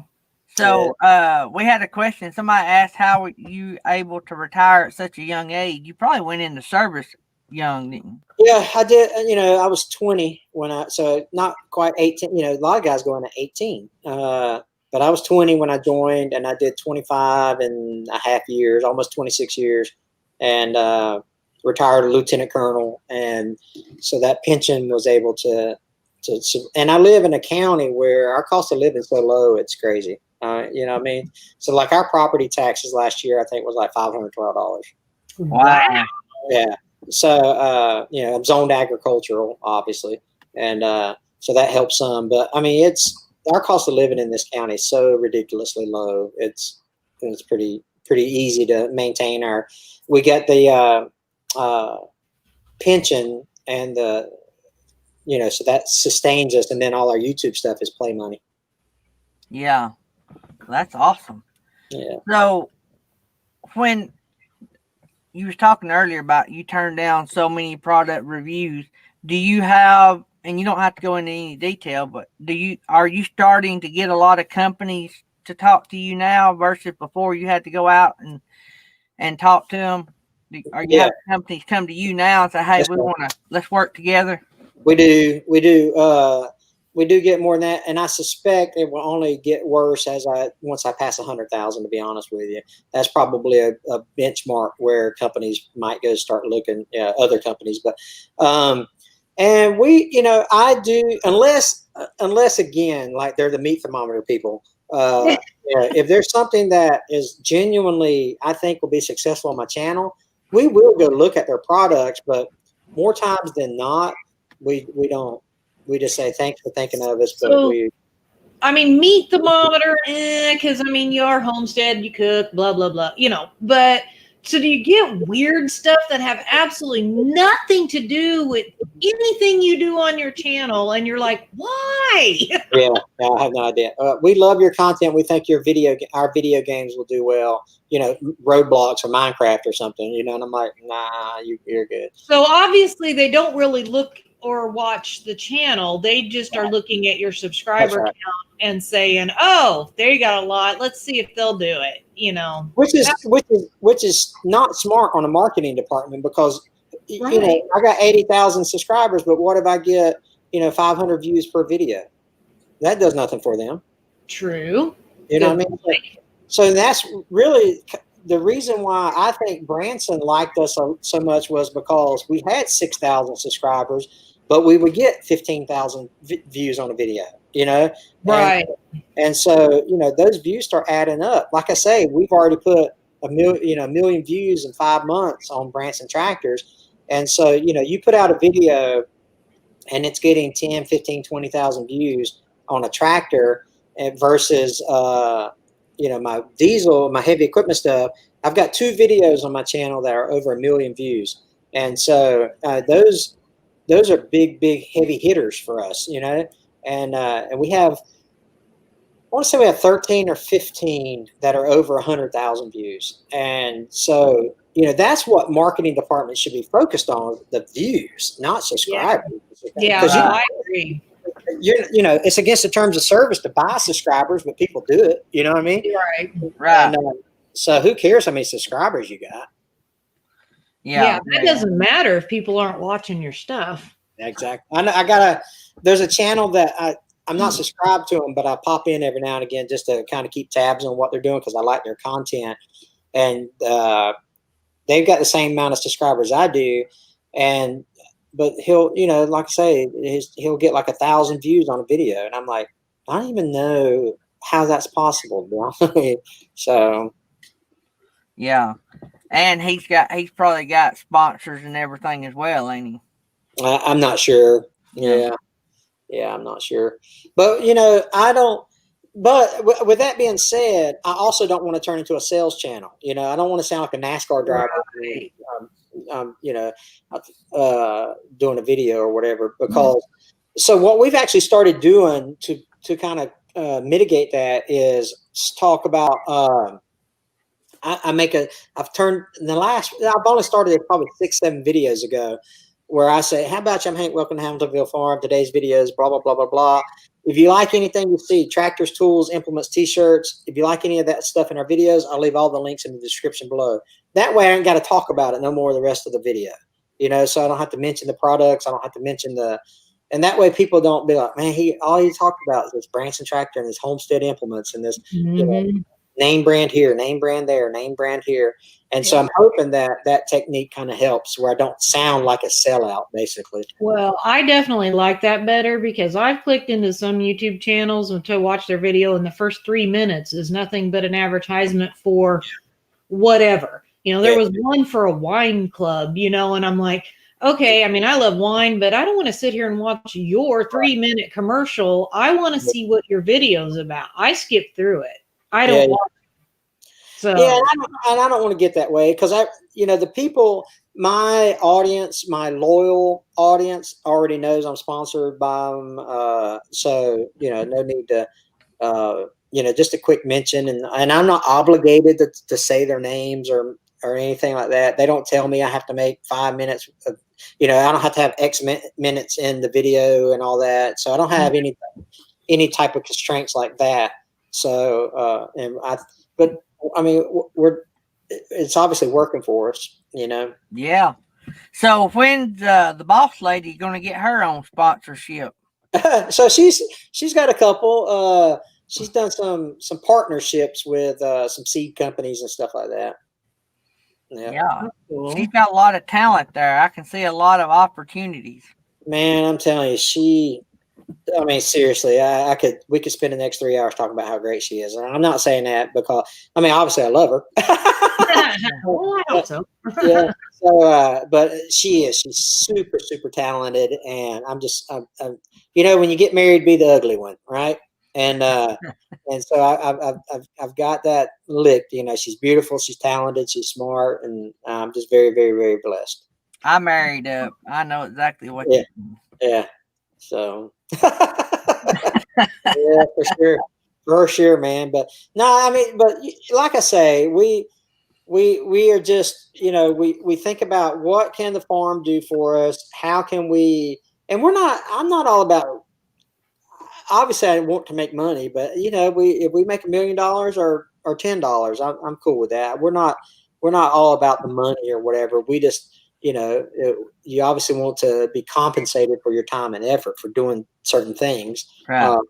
And we try a lot to give back. Like we've done a couple videos where we went down to Louisiana and helped with Hurricane Sally and Hurricane Laura. We went over to Pensacola, helped with Hurricane Sally. So we're very giving people, and so we give our time and our treasures to a lot of people, a lot of things to kind of help them as well. Because in the end, it's better to give than receive. That's right. That's right. Well, I know you're probably a busy man. You got videos to make. You're going to do one every day this week. Yeah. Edit. That's the worst part, the editing. Yeah, I got one I got to edit today for sure enough. So yeah, you better get it done before the boss gets home. I know. We've got projects for you to do.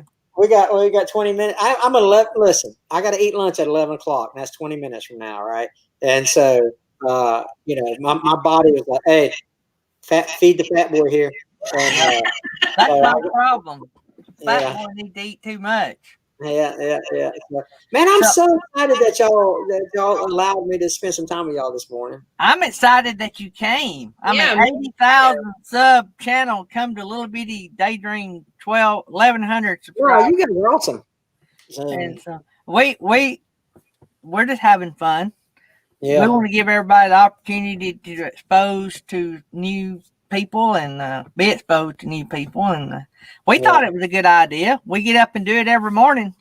Yeah, that's right. Yeah, no, it's cool, man. It's cool. That's a lot of dedication. So, and we're friends with the New Adventure who you had on. Okay. I've been following them for a long time. I love those two. They're so man, I do too. They're such a great fan. What a testimony he's got, right? Right. But so when I saw him on here, I kind of gave him a hard time. I was like, "Listen," I said, "It's going to be hard to follow in your footsteps, man, because big what timers." I'm going to do is compete. I'm gonna start announcing every day who got the most views. So Yeah. step up your game. Yeah. No, Uh, I tell you, they need to be 100,000 subscriber channel. They're just so down to earth and such good people. I really like their channel. They've grown pretty well, though. I mean, Yeah, they not have. nearly as quick as you, but they have grown pretty well because I watched their 1,000 subscriber live that they had, and they're already over 3, I think now. Yeah. And I'm just like, so that, I mean, that's pretty good because that's more than what I've gained in the last 6 months or whatever it's been. So Yeah, no, they're figuring it out, and so, but they make good content, so people like watching content. they do. So yeah, we've been on since December, and we're a little over 1,100. We've been monetized for a couple months, but we've had sponsors and/or people affiliated with us financially since about 500 subscribers. So, that's perfect. Yeah. and like I say, we're not getting rich either. We're just putting a little bit of, well, we're shut down, so we're not getting to work. So the money we get helps pay the water bill. Yeah. Jesse's hoping that we get sponsored by like a magnet company. He said that the other day, and I was like, that would actually be kind of cool. We get one stuck and have to cut the rope. They'd be like, hey, can we get another magnet? That would do well. Yeah. All right, we're gonna let you go, Hank. It was nice meeting you. Yeah, thanks a lot. We appreciate that. We'll do Thanks this again so much. sometime. Maybe when y'all break 100,000 subscribers, we'll do this again. Oh, well, that'll be Wow. next week. Well, ain't nothing wrong with that. Man, sit down and talk. Well, we sure do appreciate it, man. We're just tickled pinky you guys let us on. So Well, I appreciate it. Have a good day. Take care of Mama. All all right, we'll do it, man. Y'all be good. right, see y'all. Thank you. Now Okay, he that was awesome. cool. Yeah, he was awesome. It's too bad she couldn't have been there too, but We lost Jury. he We was could screenshot that. interview. But yeah, that was cool. It would have been great to have her in there, but Hank is awesome. That was really God, love that barn dominium, man. I didn't even realize they did the flower farming. I didn't know they did that. I didn't get that far into his videos, but I think that's pretty cool too. I knew he had the barn dominium, and I knew there was some animals. And that barn is beautiful. I know, right? It's Mine gorgeous. don't look like that, people.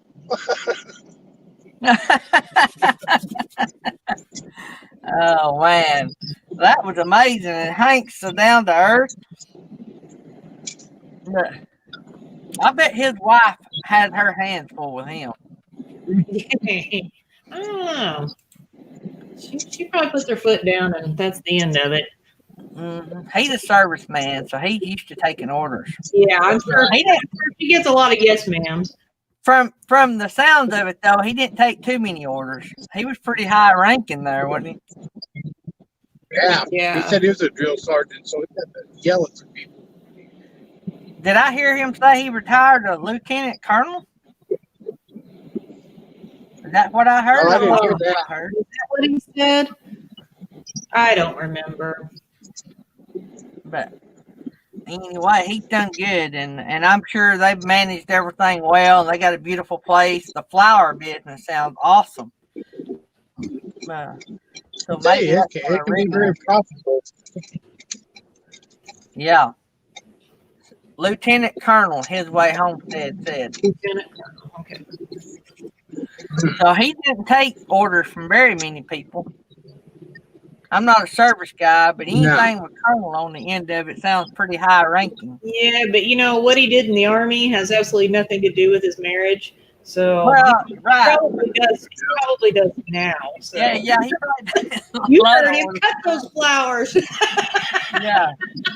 He has a lot of yes I ma'am. tell you, having a chief ranking, my wife always told me, "Hey, you're not the fire chief here." So Right. I try to tell her to do something. She goes, you're not the chief here." Yes, I bet that is why he has organizational skills. Yes. Yeah, we definitely will have to get him back on here if he gets some goats and stuff and starts doing like goat stuff, products, because that would be cool to hear about what they're doing with their goat's milk if they get some goats. Maybe she'll start her a little business of goat soap. Man, that was awesome. Guys, don't forget tonight we got the RV DJ going to be on the show. Yep. That'll be fun, I'm sure. That should be. We lost you, Jerry Holly. You're cutting out. Uh-oh. Getting close to this haunted house. The spirits are getting closer. I'm just going to say to His Way Homestead that you better be like that when you hit 80,000 friends. Yep. Because I think Gary knows where you live, which means I can find out where you live. So you can't desert. You have to stay. Oh, did Sonya get a new fur baby? I saw bits and pieces of that conversation, and I thought maybe that's what she was saying was she got herself a new fur baby. So the RV DJ tonight, if she got her a new fur baby, we'll have to. Cool. Yeah, don't forget. I I think her baby had to be put down, maybe. Oh, So she's got a new baby. Yeah, don't forget that Jerry Holly won't be on tonight. Texas Family Camping once a month does a live in his space. So y'all go out and support Texas Family Camping tonight.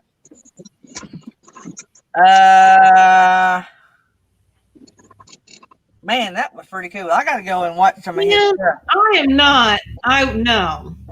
His Way Homestead said he would be happy to have us come visit. No, because he'd probably have me working or something. He'd be like making me go collect eggs or. I was thinking the same thing. You'd be collecting eggs out there, Yeah. milking the cows and stuff like that. She adopted a new kitty. Okay, cool. Well, I'll remember to have her show the new baby. Who's She'll coming? probably show it without me asking because she'll be so excited that she's got a new baby. So I'm sure. Who's coming up after us? Bob. Bob. Bob's Adventures. Bob's Adventures. I don't know if he's still in here or not. He was in here earlier. I don't know. I think he was in and out. He might not be in now since he's probably getting ready for his. Sit around the campfire enjoying great food and visiting. No wine, though. Why no wine? Yeah, Bob's still in here. I want to know why no wine. Why can't I have He wine? might have meant whining. No whining. So he's saying he's not going to stop the whole time we're there. Oh, well, you're on live. You're on a live show right now. Hey, Christmas. They're gonna show Jerry, me what a are you video. doing? Yeah, see, this is my haunted house guy here. Toby's House of Horror. Which address? 5753 West 146. Gardner. Gardner, Kansas haunted house getting ready to open up here. Yeah, come see this pretty good place. I'm Felix. Awesome. Did he say there's Felix? Yeah.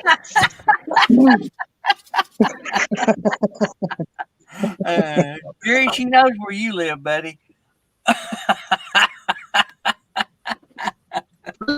Oh, okay. Well, as long as I can bring my own, that's okay. Uh, I'll bring my own wine. oh, man. There's Bob's Adventure. He's going to follow us. Thanks, Bob. I heard you gave me a shout out. I was out working in the vinyl field yesterday. Thanks for the shout out yesterday. Watch your step, Jerry. Hey, I found Gary. Found him down there in the basement. Oh man, I thought I had him hid better than that. Hmm. Whoa, that's a little That's going to gross. be me when Felix is done with me. That's gross. And he, speaking of profitable businesses,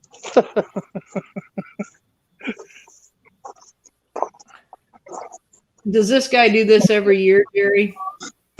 yeah, he Yeah. has I don't know, probably a pretty good sized barn here, and it's all converted into a haunted house. Wow. Jerry just got to make sure that everybody has an exit. Yep, make sure all of his emergency lights are working the way they should be. House of Horrors. Yeah, In a creepy old barn. yeah, it's I went through it last year. He actually had everything turned on for us. Oh, you're getting robotic.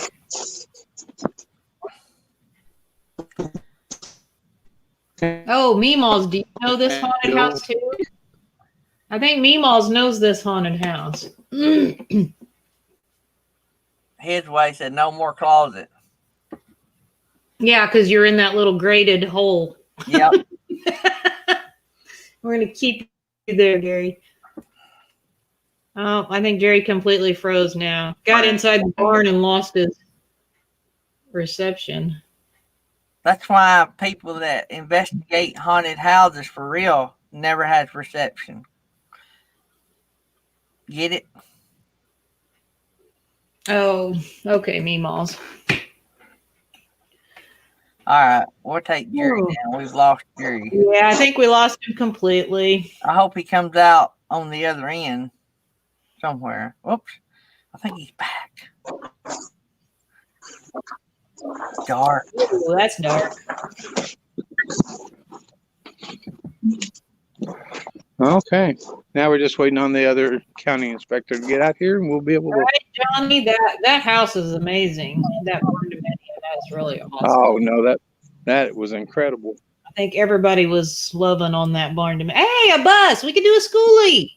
Yeah. Look at that hot-end truck camper.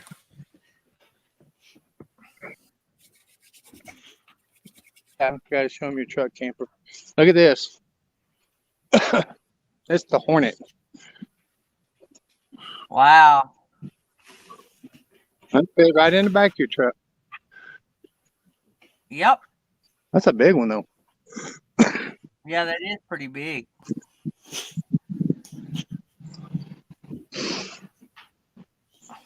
Look at Jerry's big bad truck right there. Ready.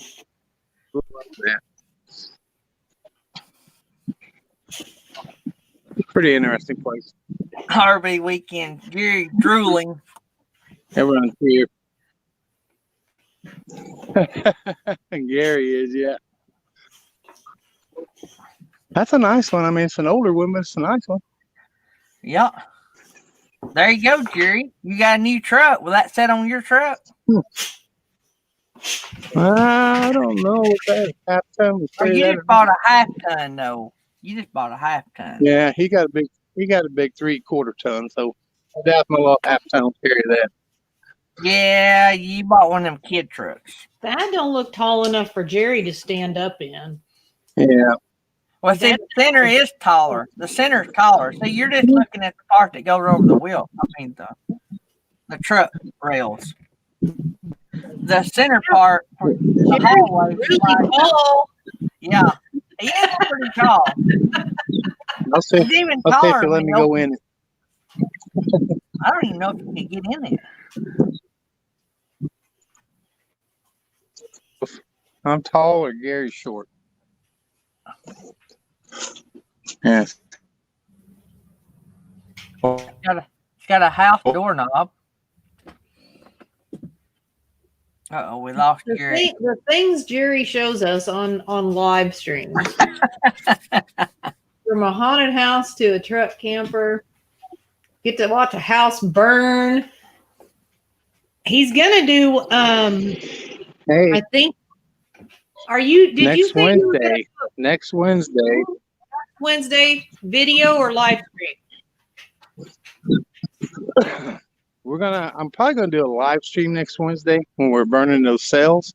But we have a house to burn down this Friday. I may see if I can get permission to do a live stream on that one because it's about a 1,200 square foot range that we're going to be putting on the ground Friday. Wow. So I turn this camera. Yeah, Sherry, I think Gary was just going to walk right into that camper without permission. Hey, when you're the fire chief, you can. Yeah, you just do whatever you want. I know, Gypsy. I love that bus. It's awesome. They need to make that a camper. We got 4 minutes. I think this is what he carries these clowns around into. Oh. Oh. But it's a nice bus. Mm-hmm. Speaking of clowns, you guys want to see me with red hair, join the membership. That's all I can say. You'll be scarred for life. Don't forget, save 10%, but you only get to do it until 11:59 Pacific time tonight, which means, what would that be? 8:59 Eastern, right? 8:59 Eastern time tonight. You can save 10% on your entire order at Teespring. So you can go get all your Daydream stuff. You can get all your Morning Cruise stuff. You can jump over to Nettie's and buy all the Nettie stuff. And then you can go to Happy Place and buy all the Happy Place camping stuff. Also, if you're a member, you get the membership shirt for 10% less. And it's already 42 cents over cost. Right. It's, $10.99 for the membership shirt. So But you can save another $1.10 off that. Wow. All right, I guys. should've waited. We got about 2 minutes and we're rocking and rolling. Do what? I should have waited. Yeah. Right. Me and Tammy found another house trailer last night we liked, but we're just waiting to get the green light. Oh. You had to find a piece of land to put it on? I can always buy back what I had. Some of what I had. So I may do that. I don't know. Yes, like Nettie said, shop. Dave, let's see, you be on 8 Eastern. There would be an hour left, but I mean, if you wanna mention that 10% thing, if that's what you're talking about, that's up to you. All right, we're gonna get off a tad early so everybody go potty and go to Bob's Adventure. All right, I gotta get to work. All right. See you guys later. I gotta go take everybody. Get over this backache. See you guys. See you Good luck tonight. with that.